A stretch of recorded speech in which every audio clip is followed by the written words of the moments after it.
guy that was going on about how the water was making the frogs gay and all this kind of weird shit. The DWI, which is the Drinking Water Inspectorate, have deemed the water in the UK that comes out of the taps as medium risk.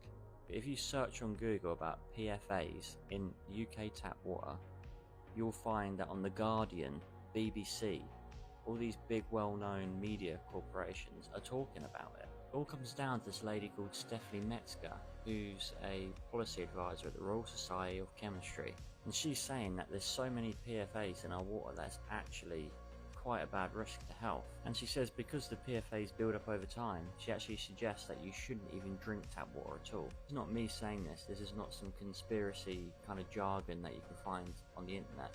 These are quotes from professionals on legitimate media sources telling you that the tap water is poisonous.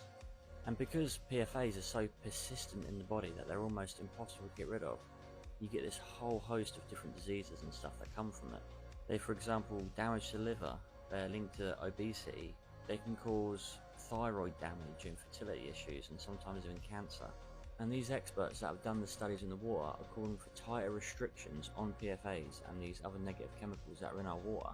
Because it's not just Britain, USA also have a problem, and there's all these different studies that are coming out over there, but there's places all around the world where they have tight restrictions on water, and their drinking water has very, very low amounts of PFAs. With a country like the UK, who's always been at the forefront of like technology and all these kind of studies and experiments, why do we have such bad tap water? And it's partly to do with the things that we use day to day that end up in the waterways and in the sink, like makeup with the water resistant properties. They can, eventually come back around in the water system and you end up drinking it. The DWI have policies in place to protect us from these water companies putting all this crap in the water or leaving this crap in the water. The problem is, these are guidelines, these aren't enforceable things. These are just an idea that you should maybe not contaminate the water for the general population of the country.